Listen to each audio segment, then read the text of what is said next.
El Señor esté con ustedes. Y con tu espíritu.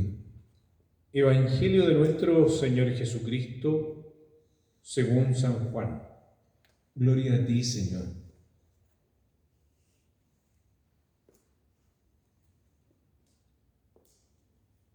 Jesús resucitado había anunciado con qué muerte Pedro debía glorificar a Dios. Pedro, volviéndose, vio que lo seguía el discípulo al que Jesús amaba, el mismo que durante la cena se había reclinado sobre Jesús y le había preguntado: Señor, ¿quién es el que te va a entregar?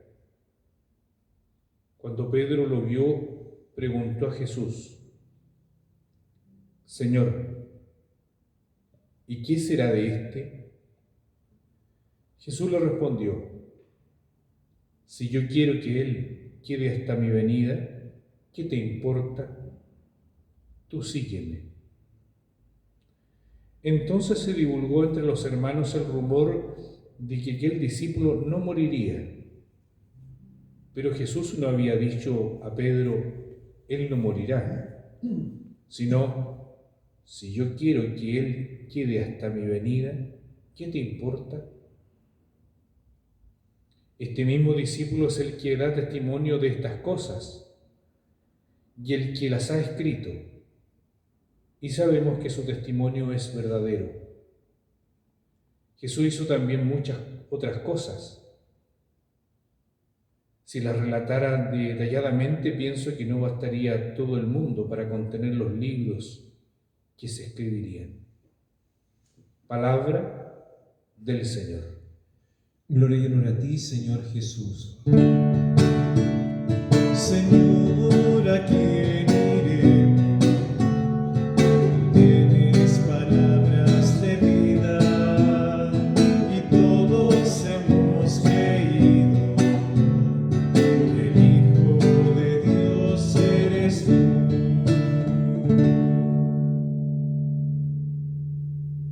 Hasta aquí llegamos con el Evangelio de Juan. Hasta aquí llegamos en la palabra, en los días de la feria, en el tiempo de Pascua, que se culmina con la fiesta de Pentecostés. Y desde el próximo lunes comenzará el tiempo ordinario, el tiempo común. Nos colocamos ante esta preciosa experiencia, la experiencia del discípulo amado. La tradición lo recoge como Juan. Por eso el Evangelio lleva el nombre de Juan. Es el discípulo amado. Se han hecho muchas teorías. ¿Quién es? Pero ha quedado simplemente como el discípulo amado. Aquel que se reclinó sobre el pecho de Jesús y le preguntó: ¿quién es el que te va a traicionar? El mismo que está en varias escenas y aparece simplemente como el discípulo amado. La tradición dice: es Juan. Y es muy posible. Juan fue el último de los apóstoles en morir. Y según la tradición, dicen que decía solamente una frase al final de sus días: hijos míos, ámense. Hijos míos, ámense. Repetido una y otra vez. Si alguien podría decir: sí, es Juan verdaderamente. ¿Por qué? Porque está traspasado por el amor. Y lo único que ha quedado en su memoria es lo que guarda su corazón. Ámense. Porque sabe que la única manera que sobreviva la fe en el futuro es el amor. Habitualmente cuando nosotros decimos es el amor, empezamos como a decir: ya es algo medianamente banal. No, el amor es lo más concreto. es lo más experiencial, es lo que mueve nuestra vida, es la capacidad que tenemos para movernos, levantarnos muchas veces. O si no, ¿por qué nos levantamos? ¿Por la inercia? Eso dura un tiempo. El amor perdura. De hecho, en la vida matrimonial, ¿qué sucede? Se pasa el enamoramiento y queda el amor. El amor no es un sentimiento, es más que un sentimiento. El enamoramiento sí es un sentimiento. Y como sentimiento tiene su tiempo y es pasajero. Luego queda esa experiencia de decir, contigo donde sea. Contigo pan y cebolla. Esos dichos tan comunes que tenemos y que hablan de una profundidad en nosotros.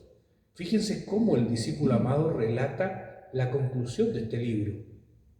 Si se escribiesen toda la historia, o sea, todo lo que pasó, las cosas, con detalladamente, no cabrían en el mundo.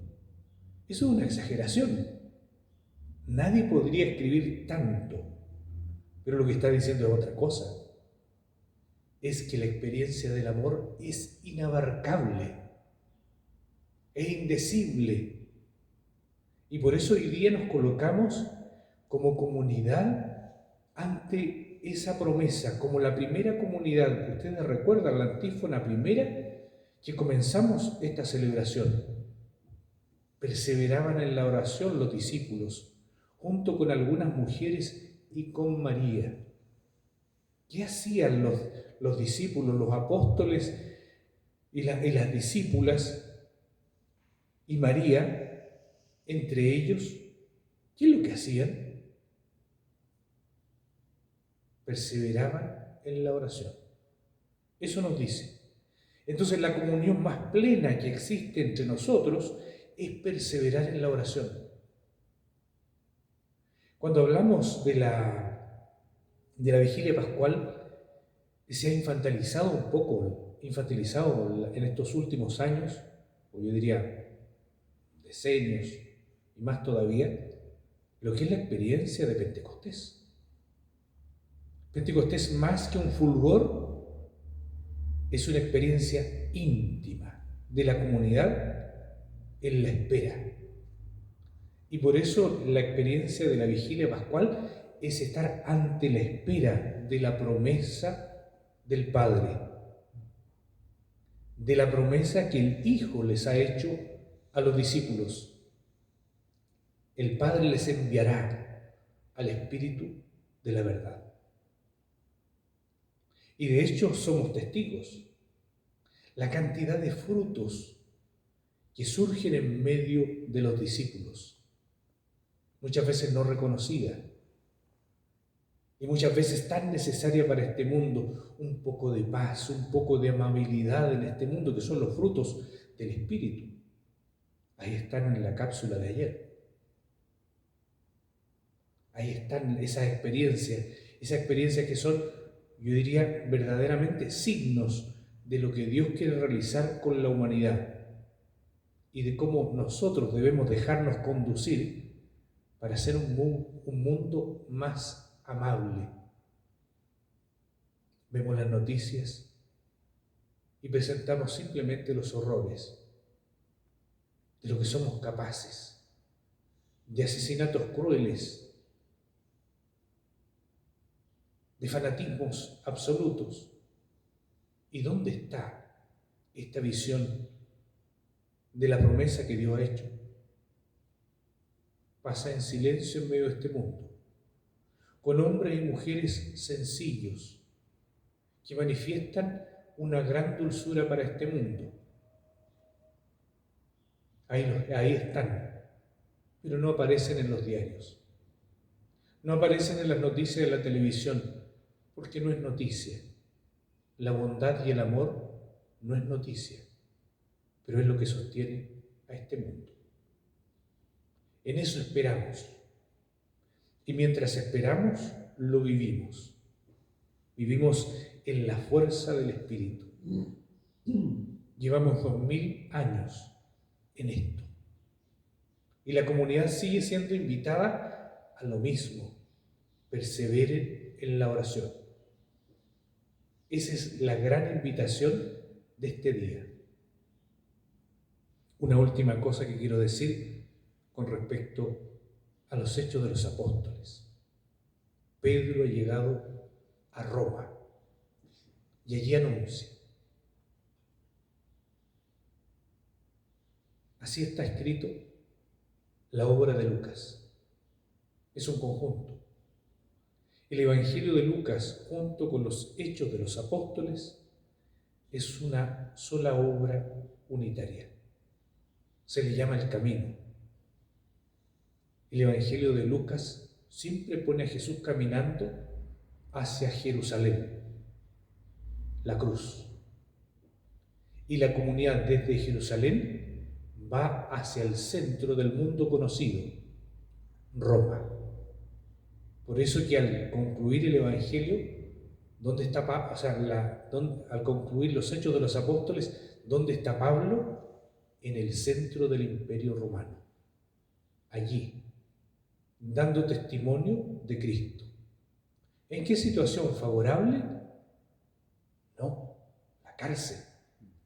Y en la cárcel está dando testimonio y está diciendo que los hechos de los apóstoles lo manifiestan de esta manera libremente.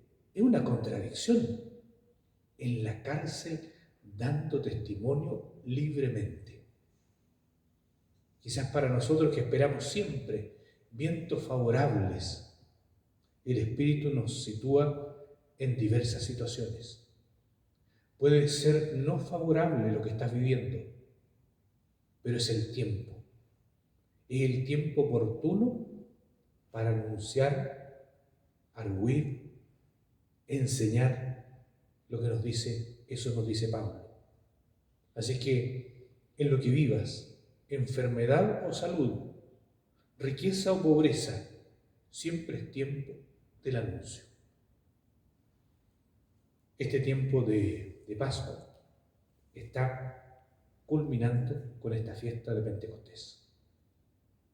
Nosotros perseveramos en la oración.